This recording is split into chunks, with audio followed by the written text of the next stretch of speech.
amando a Cristo. Estamos listos entonces para abrir la palabra de Dios y antes, como siempre, vamos a orar. Querido Dios, gracias por esta oportunidad que tenemos de estar en este ambiente tan maravilloso para poder aprender las enseñanzas de este apóstol que tú levantaste para poder llevar el mensaje para todo el mundo. En su mensaje hay tantas lecciones que tenemos que aprender. En su vida hay cosas que nosotros tenemos que aprender. Y hoy queremos que tu Santo Espíritu pueda guiarnos al conocimiento de tu verdad. Queremos que a través de la vida de este gran apóstol, a través de sus enseñanzas, a través de su entrega completa de su vida, podamos aprender aquello que tú quieres que nosotros también hagamos. Toma nuestro corazón, bendice las personas que están en este momento participando de este programa. Abrázalos fuertemente en el nombre de Jesús. Amén.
En el Antiguo Testamento se destaca a Moisés al escribir 5 libros de la Biblia.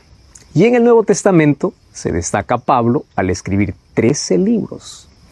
¿Sabes que Pablo es considerado el mayor teólogo y el más grande misionero del cristianismo? Él también es llamado el apóstol de los gentiles. ¿Sabes que sus escritos pueden confundir a algunos, mientras que otros toman lo que él escribió para hacerle decir lo que nunca dijo? Sin embargo, al analizar de manera profunda sus escritos, vamos a descubrir que todos ellos están en armonía con las Sagradas Escrituras. Conociendo un poquito de su vida, la tradición dice que la apariencia física de él no era tan linda. Su estatura no impresionaba, no tenía un cuerpo fuerte, tenía piernas medias arqueadas, una nariz grande, labios finos y una quijada firme. No tenía elegancia, pero tenía firmeza y tenía poder. Este fue el instrumento de Dios para poder quebrar las barreras que había entre judíos y gentiles. Tú sabes que Pablo fue levantado por Dios para evangelizar el mundo. Y su versatilidad y educación le permitió para que él pueda debatir con los rabinos en las sinagogas, con los magistrados orgullosos en las cortes y con los filósofos allí en sus círculos de conocimiento. Pablo tenía todas las condiciones de encontrar el camino fuera de los preconceptos, fuera del exclusivismo religioso. Por eso es que Dios lo levantó para ese propósito. Ahora, ¿cuáles fueron sus orígenes? Pablo nació más o menos en la misma época de Jesús. Cuando Esteban fue apedreado en el año 34 después de Cristo, Hechos 7:58 dice que Pablo era joven.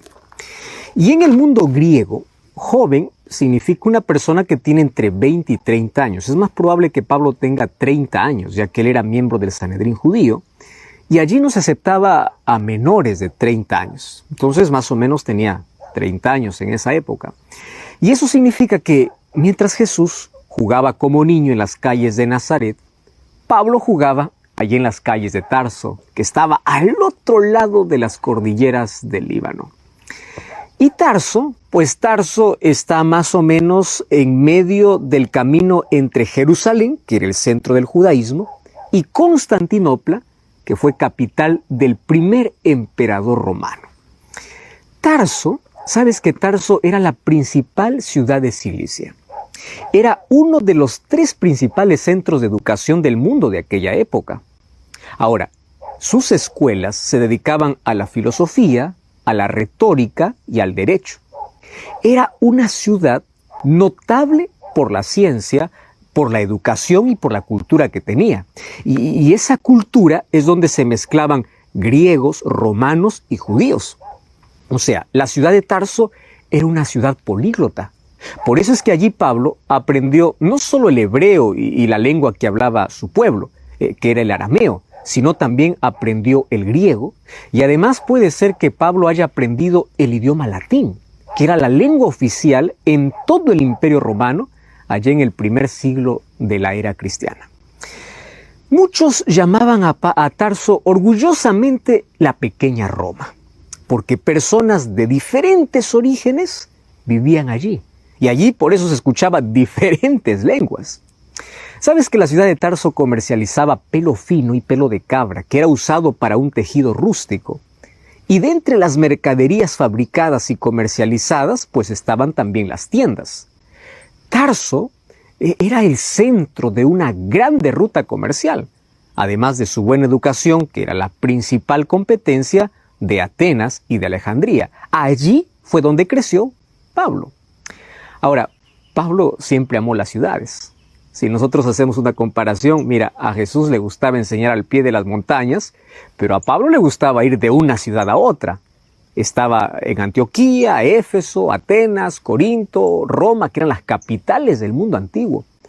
Mientras que Jesús usaba las imágenes de la naturaleza, los lirios, las ovejas, el buen sembrador, Pablo usa un lenguaje de ciudad. Él usa el lenguaje de soldado, de la armadura, del atleta, de construcción de casas, para que veas la diferencia entre ellos dos. Ahora, su padre era uno de los muchos judíos dispersos por las ciudades del mundo gentil que estaba envuelto en la actividad comercial. Y claro que el padre de Pablo pues seguía firme sus costumbres en vestimenta, en alimentación, en religión. Y es posible que Pablo haya nacido en Palestina, porque según Filipenses 3:5, él dice que es hebreo de hebreos.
Y ese era un título que solo pertenecía a los judíos que nacían en Palestina. Por lo tanto, el corazón de Pablo estaba en Jerusalén. Los héroes que Pablo tenía de niño no eran Horacio ni Hércules, sino era Abraham, José, David, Moisés. Esos eran sus héroes. Ahora, ¿será que Pablo frecuentó la Universidad de Tarso? ¿Será que allí bebió las fuentes de sabiduría de los griegos? Es interesante ver que Pablo hace referencia a los poetas griegos. Eso significa que él estaba muy familiarizado con la literatura de Grecia. Cuando nosotros vamos a analizar el discurso en Atenas, muestra la capacidad que tenía. Además, recordemos que la Universidad de Tarso era conocida por sus debates. Y esta es una característica marcante en todos los escritos de Pablo. A él le encantaba debatir. Ahora, el centro de formación rabínica judaica pues estaba en Jerusalén. Pablo, cuando tendría sus 13 años, fue enviado para Jerusalén. Probablemente Él llegó en el mismo año que Jesús visitó por primera vez a Jerusalén cuando tenía 12 años. Porque para todo niño con inclinación religiosa, Jerusalén era el centro de todas las cosas. Era el paso de los profetas, era el paso de los reyes, era donde se guardaban las memorias sagradas. Y allí en Jerusalén había un profesor notable, un profesor que dirigía la facultad de Jerusalén en esa época. El nombre de este profesor era Gamaliel. Y Pablo dice que fue educado a sus pies. O sea, todos los judíos aún lo recuerdan como el gran rabino. Era un fariseo fuertemente apegado a las tradiciones. Pero él no era tan intolerante a la cultura griega como algunos fariseos de mente cerrada. Entonces, la influencia de Gamaliel se evidencia en la teología de Pablo. Cada vez que Pablo escribe, pues ve de dónde él bebió toda esa sabiduría. El curso de instrucción de un rabino consistía completamente en el estudio de las Escrituras y de los comentarios que los sabios hacían. Ahora, una cosa interesante. Los alumnos memorizaban las palabras de las Escrituras y de los sabios. Y de esa manera hacían debates sobre los puntos controversiales. Entonces Pablo pues era inteligente, dedicado, intelectual y además él era maestro de la ley. Pablo pues se educó con el máximo rigor, de acuerdo con la interpretación farisaica de la ley. Recordemos que Pablo fue un destacado estudioso de la ley y un defensor acérrimo del judaísmo.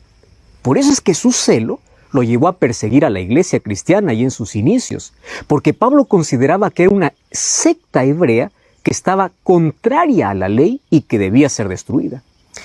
Después de su encuentro con Jesús, claro que él fue un grande predicador, y siempre que visitaba una ciudad de habitantes de judíos, su primera aparición pública, ¿dónde lo hacía? En la sinagoga, porque su formación rabínica y su conocimiento del Antiguo Testamento le garantizaban la oportunidad de hablar en cualquier sinagoga.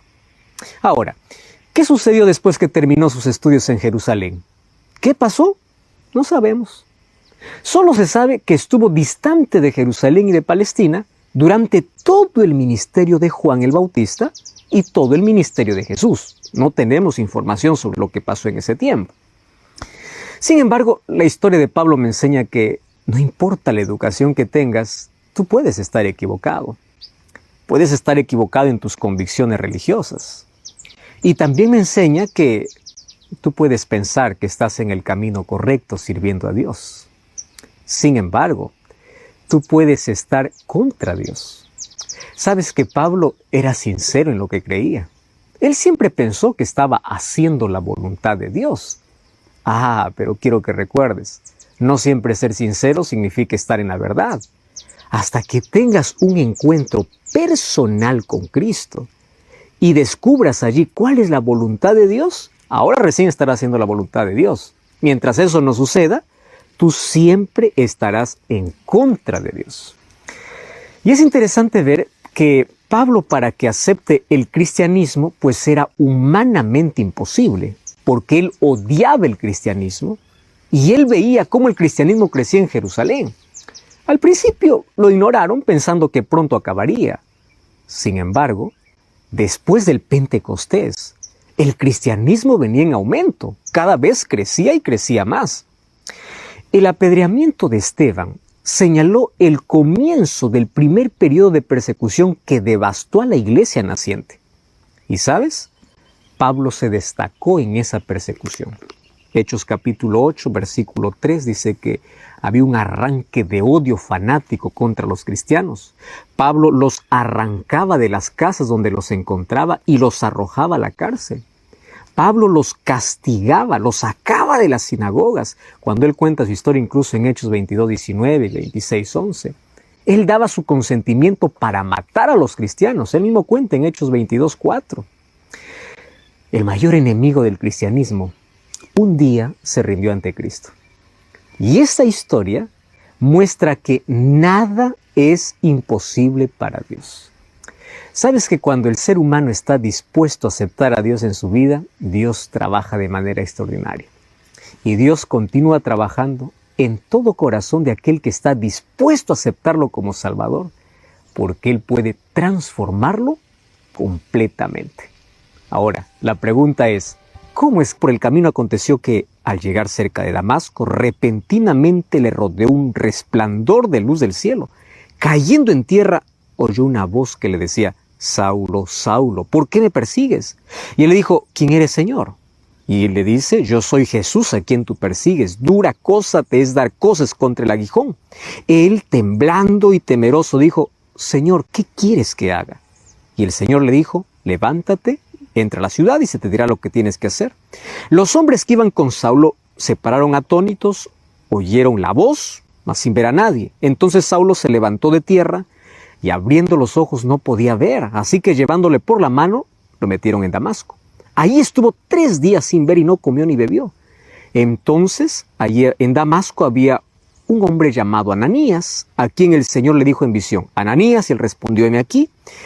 Y el Señor le dijo, levántate y ve a la calle que se llama Derecha, busque en la casa de Judas uno llamado Saulo de Tarso, porque aquí él está orando. Y ha visto en una visión a un varón llamado Ananías, que entra, le pone las manos encima para que recobre la vista. Entonces Ananías respondió, Señor, he oído mucho acerca de este hombre, cuántos males ha hecho a los santos en Jerusalén. Él tiene autoridad de los principales sacerdotes para prender a los que invocan tu nombre. Y el Señor le dijo, ve, porque instrumento escogido me es este para llevar mi nombre en presencia de los gentiles, de reyes y de los hijos de Israel. Es interesante que el texto comienza diciendo que Pablo respiraba odio. Muchos hoy continúan respirando odio, celos, envidia y continúan destruyendo a las personas. Pablo estaba contra aquellos que seguían el camino. ¿Quiénes eran los del camino? Era la manera particular de decir a los cristianos, porque ellos decían seguir a Jesús, quien proclamó ser el camino, la verdad y la vida. Y el odio consistía en que el cristianismo se centraba en la salvación en Cristo. Y esto estaba en contraste con la manera judía de pensar, que se centraba en la ley. Entonces Pablo vivía un conflicto para muchos irreconciliable, porque él pensaba que la ley es el único camino para ordenar bien la vida de todos los seres humanos. Y es por eso que pensaba que cuanto más destruía a los seguidores del camino que era Cristo, sería mucho mejor. Saulo lo que no entendía es que los seguidores de ese camino, o sea, los cristianos, nunca habían despreciado la ley de Dios. Ellos también aceptaban la ley de Dios, solo que no lo aceptaban como medio de salvación. Estos seguidores de Cristo, pues aceptaban a Jesucristo como el único medio de salvación y aceptaban a la ley no como medio de salvación, sino como la evidencia de haber sido salvos por la gracia de Dios. Esto es cristianismo verdadero. La obediencia a la ley de Dios es el fruto de la fe. Infelizmente hay muchos cristianos hoy que se fueron al lado opuesto, desprecian la ley de Dios y piensan que no es necesaria. Sin embargo, si eliminamos la ley de Dios, pues nada nos condenaría de pecado. Y si nadie nos dice que es pecado, pues no habría necesidad de un Salvador. Hoy quiero decirte que no hay conflicto entre la ley y Cristo, porque cuanto más firme es la ley, más intensa es nuestra necesidad del sacrificio de Jesús para poder redimirnos. Mas el pensamiento del apóstol Pablo pues era lo opuesto. Él no lograba entender que no existe un conflicto entre la gracia y la ley. Él no lo entendía. Y por no entenderlo, él pensaba que los cristianos estaban equivocados. Y porque estaban equivocados tenían que ser eliminados. Para Pablo pensaba que estaba haciendo un favor a Dios. Por eso es que él iba a Damasco. Y a partir del versículo 3 en adelante, cuenta lo que sucedió en el trayecto, allí en su viaje. De Jerusalén para Damasco hay unos 250 kilómetros. El viaje llevaba aproximadamente unos 6 días. Y en el viaje sucedió algo inesperado. Porque al acercarse a Damasco, una luz del cielo llenó el espacio alrededor de Saulo. Y Saulo allí quedó ciego. Él fue derribado probablemente del caballo en el cual iba, y cuando estaba allí en el suelo, él escuchó una voz, Saulo, Saulo, ¿por qué me persigues? La pregunta era puntual. Ahora, la mente de Pablo como siempre, trabajó con suma rapidez y entendió que no eran los cristianos a quienes perseguía, solo que él no lo sabía. Por eso es que su respuesta fue: ¿quién eres, Señor? Y la respuesta de Jesús fue inmediata: yo soy Jesús, a quien tú estás persiguiendo. Dura cosa te es dar cosas contra el aguijón, o sea, estás perdiendo tiempo haciendo ese trabajo. Y Pablo, lleno de miedo, comenzó a temblar. La luz divina inició el proceso de iluminación espiritual que Saulo necesitaba. La luz brillante que se le apareció en pleno día era el rostro de Cristo glorificado. Pablo quedó completamente incapacitado para ver por el efecto del exceso de luz que recibió, pero solamente era una ceguera física, porque ahora él podía ver espiritualmente. Y él, como ahora veía espiritualmente, estaba dispuesto a obedecer. Por eso su respuesta es Señor. Ahora le reconoce como Señor y Dios y le dice: ¿qué quieres que yo haga? Lo que está diciendo es: Señor, hasta aquí hice mi voluntad, pero ahora quiero hacer tu voluntad. Él estaba dispuesto a hacer todo lo que Jesús le mandara, porque en ese instante ya no era más enemigo de Jesús. Ahora creía en él. Sabes que Pablo era un hombre de acción. Al darse cuenta de su error, él no vaciló, él no postergó. Él pidió a Jesús que le diga qué tiene que hacer. Él se dio cuenta de que debía someter su voluntad a la voluntad de Cristo y que debía hacerlo ya, no con palabras, debía hacerlo con acciones. Entonces, el Señor tampoco demoró en aceptarlo. Jesús le dijo: levántate, entra a la ciudad y allí se te dirá lo que tienes que hacer. Entonces él se levantó del suelo, sus hombres que estaban con él pues los llevaron de la mano a la ciudad. Y allí en la ciudad permaneció 3 días en ayuno, sin comer ni beber. Y en esos 3 días él esperó las instrucciones que Jesús le había prometido. Ahora quiero que imagine la siguiente escena. Por aquella principal calle de Damasco pasa un ciego llevado por un grupo de personas. El mismo que tenía el corazón lleno de odio, que respiraba amenazas, ahora pasa humillado, quebrado por dentro. Sabes que él tuvo tiempo suficiente para dudar o para olvidarse de todo. Hoy muchos seres humanos hacen así. Si las cosas que Dios les anuncia no ocurren como ellos esperan, pues lo que hacen es dejar de creer. Y a causa de su incredulidad, no permite que Dios haga grandes milagros. Saulo no era así. Él creyó en las palabras de Jesús y no le importó si tuviera que permanecer ciego e inmóvil, es más, esperando. Fueron 3 días de silencio que esperó y él continuó esperando, él continuó confiando en la palabra de Jesús. A partir del versículo 9 hasta el versículo 19 dice que en Damasco había un discípulo llamado Ananías. Él tenía un buen testimonio, posiblemente era uno de los dirigentes de los cristianos que había allí en Damasco. Entonces Jesús se le apareció en visión y le dice a Ananías. Él responde: heme aquí, aquí estoy. Y la orden fue: levántate y ve a la calle cuyo nombre es la derecha y busca allí en la casa de Judas a un hombre llamado Saulo de Tarso. Y le dice: él está orando y te ha visto en visión que tú entras y tú colocas sus manos sobre él para que pueda recobrar la vista. Dios sabe dónde encontrarte, sabe tu dirección exacta. Pero Ananías fue totalmente tomado por sorpresa. Él sabía todo de Saulo, él sabía de la furia de Saulo, de las persecuciones, él sabía del objetivo de su viaje para Damasco. Y lo que Saulo hacía era tan violento que Ananías, a pesar de que él estaba acostumbrado a obedecer la voz de Dios, él se atrevió esta vez a presentar delante de Dios una observación. Y le dice: no es que pienso desobedecerte, pero solo quiero que tú recuerdes quién es ese hombre. Señor, tú sabes quién es Saulo. Y aquí el texto dice: Señor, yo he oído mucho acerca de este hombre. O sea, él ha hecho tantos males a los santos en Jerusalén. Aún aquí ha venido con autoridad de los principales sacerdotes para poder prender a todos aquellos que invocan tu nombre. Sabes que la observación de Ananías fue muy contundente, solo que su información no estaba actualizada. Él no sabía lo que había ocurrido en los últimos momentos. No sabía. Por eso es que Jesús le responde, ve, porque instrumento escogido me es este para llevar mi nombre en presencia de los gentiles, de reyes y de los hijos de Israel. Y además le dice, él tendrá que sufrir por causa de mi nombre. Y yo se lo mostraré.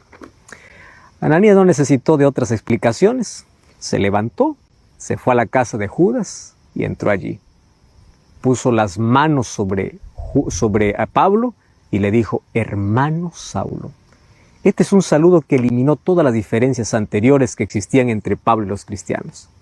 El perseguidor ya quedó en el pasado.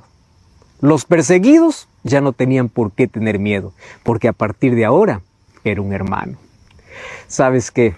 El Señor Jesús le dice a Ananías, aquel que se te apareció en el camino, me ha enviado para que recibas la vista y seas lleno del Espíritu Santo. Y dice que en ese momento de sus ojos cayeron como escamas y comenzó a ver.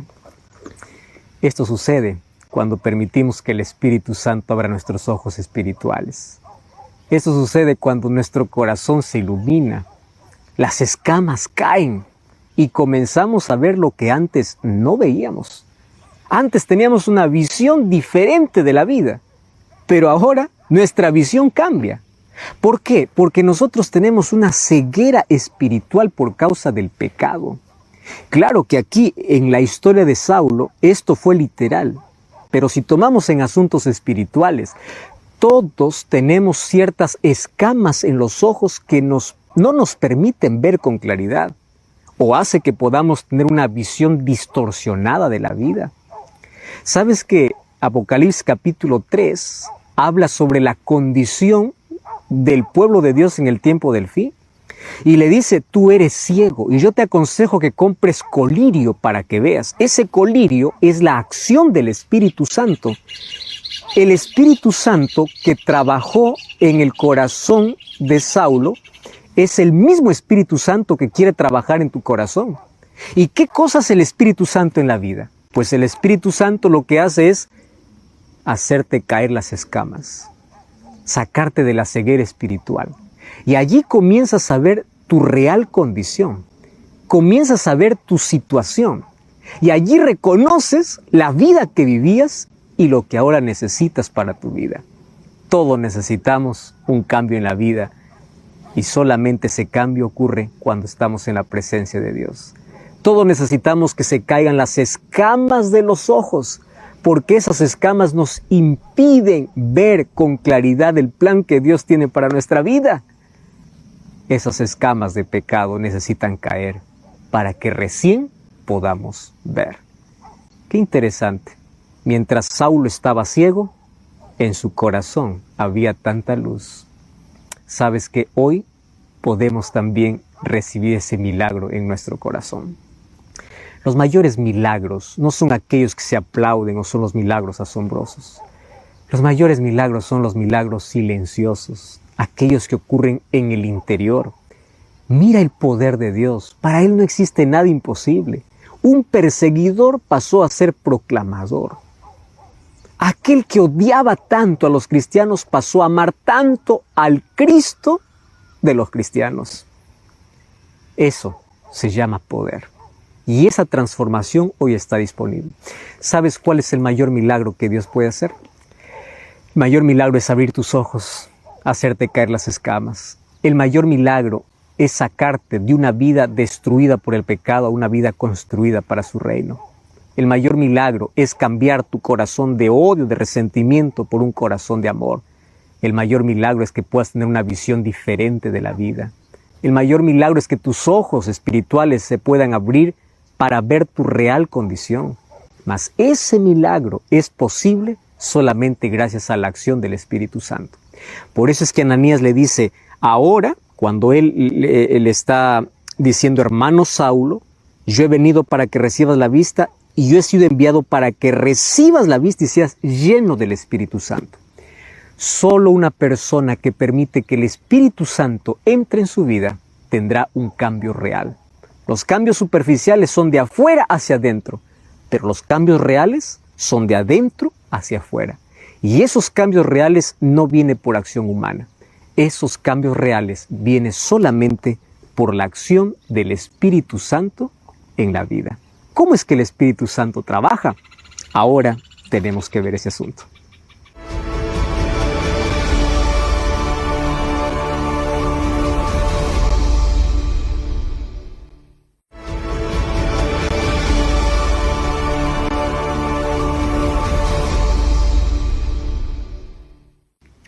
¿Cómo es que el Espíritu Santo hace ese trabajo misterioso y silencioso en nuestro corazón? Un diálogo que tuvo Jesús con Nicodemo le dijo así: el viento tú no sabes de dónde viene ni a dónde va, pero tú puedes ver sus efectos. Así es aquel que es nacido del Espíritu Santo. ¿Sabes qué significa? Que el Espíritu Santo, cuando nos convence de pecado, comienza un trabajo silencioso, misterioso. Nadie lo puede entender. Las personas comienzan a cambiar de manera natural. No es un fruto forzado, es un fruto natural.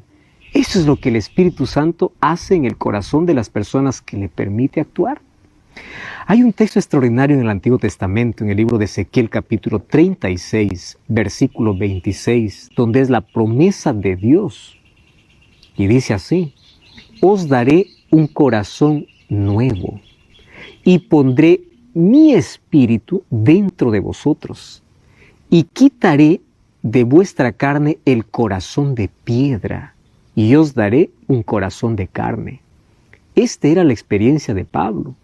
Pablo tenía un corazón de piedra, un corazón endurecido, y una de las cosas que hace el pecado en nuestra vida es endurecer nuestro corazón. Y tú puedes decir: pastor, ¿qué significa endurecimiento de corazón? ¿Está hablando del órgano que bombea sangre? No, estoy hablando de la mente. La mente cada vez se cierra a la influencia del Espíritu Santo. Y esto es peligroso, porque un momento llegas a perder la sensibilidad. La promesa de Dios es: yo cambiaré tu mente, yo pondré un espíritu nuevo, yo quitaré de tu corazón, de tu vida, aquella incredulidad, aquella dureza, te daré una mente renovada.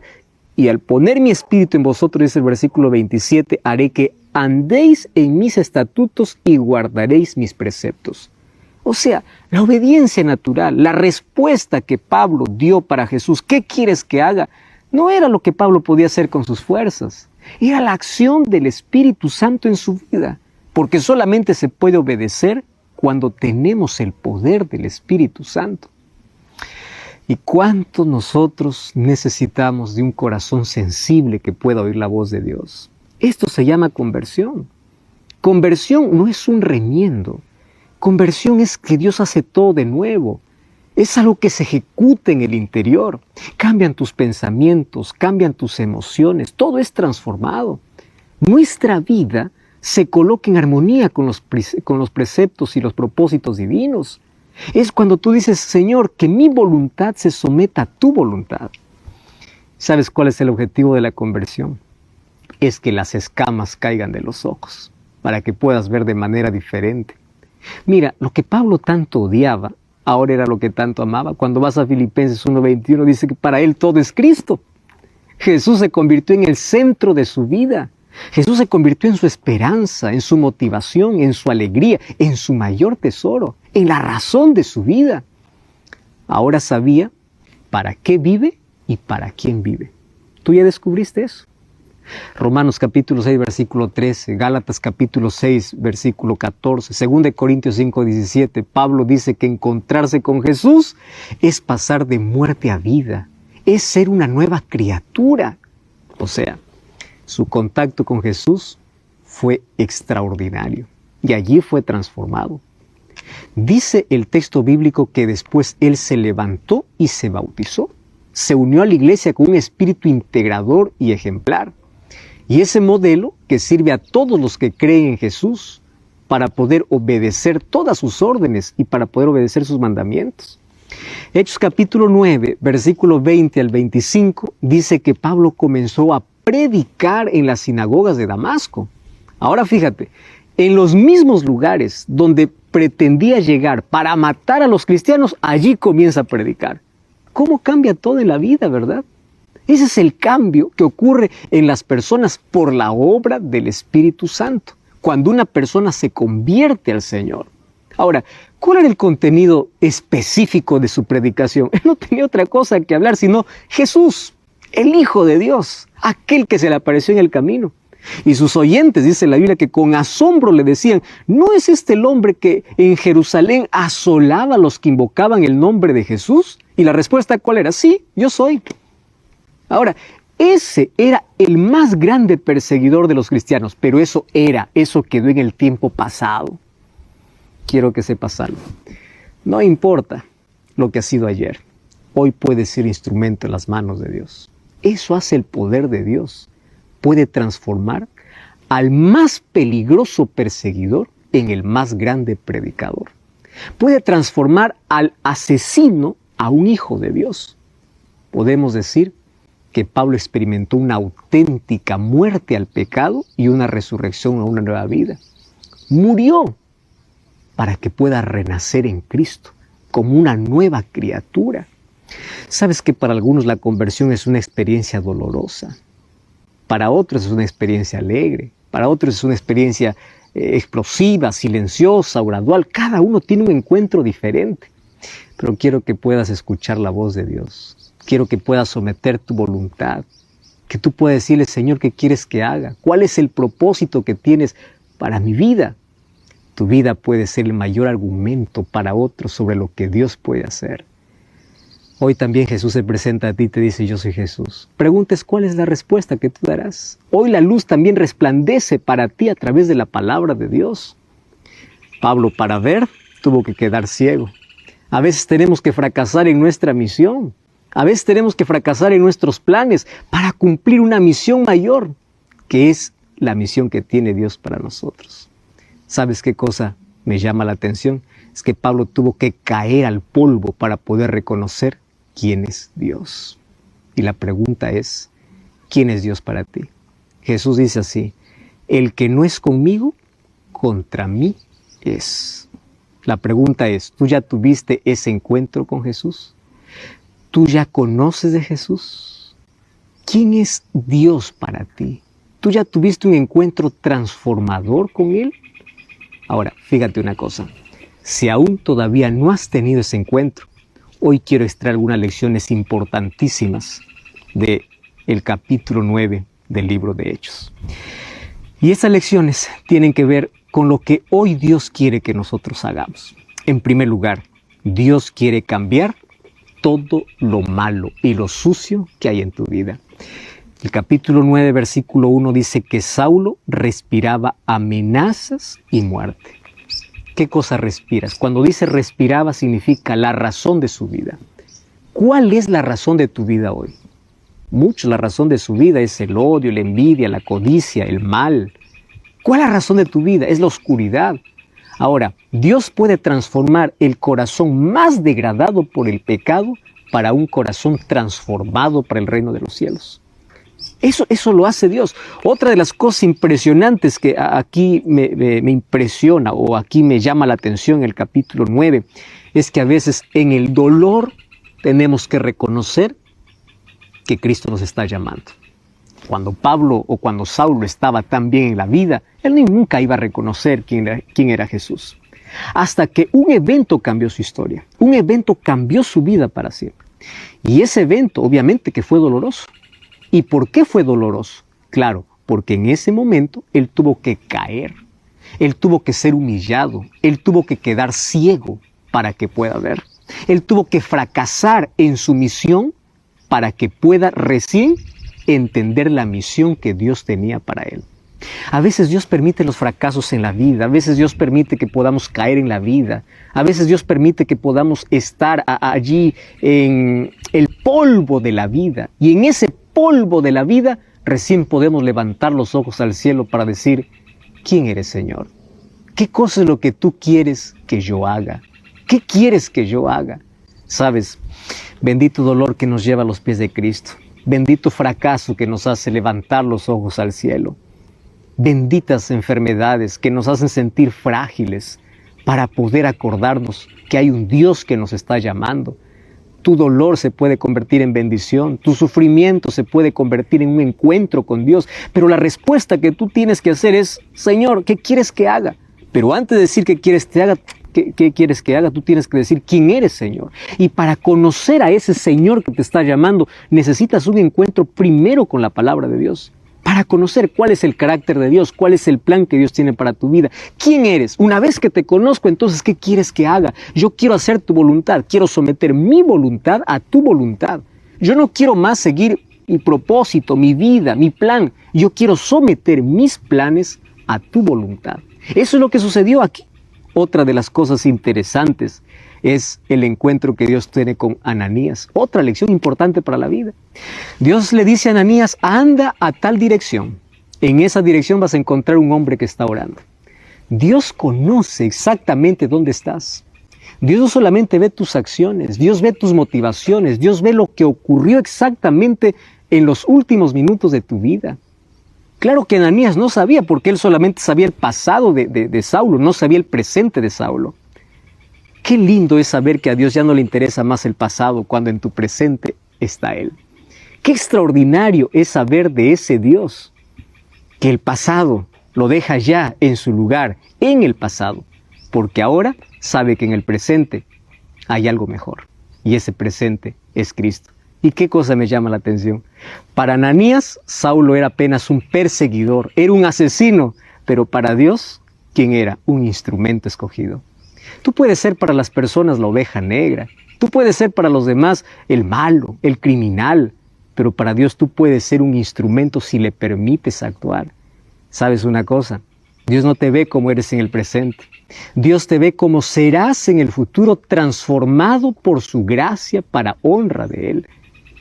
¿Cómo es posible que un asesino pueda ser un instrumento de Dios? Claro, tiene que pasar por el proceso de transformación.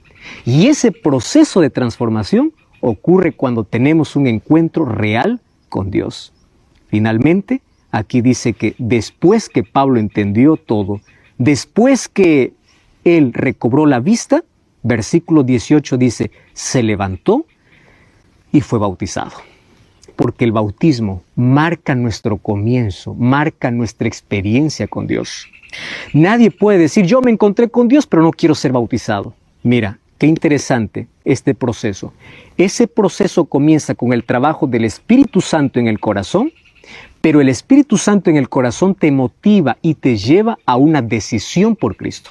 ¿Cuál es la decisión? Una entrega completa a través del bautismo. Pablo comenzó su nueva historia siendo bautizado. Tú también eres invitado a una nueva vida. El Espíritu Santo ya está trabajando de manera silenciosa en tu corazón. Ahora, sin embargo, todavía no has tomado ese paso de fe. ¿Qué cosa es lo que estás esperando?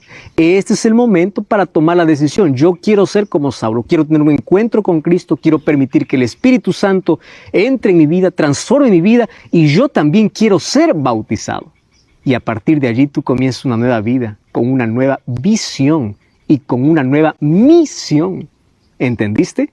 Una nueva visión, porque empiezas a ver las cosas de manera diferente, y una nueva visión o una nueva misión, porque Dios tiene un plan y un propósito para tu vida.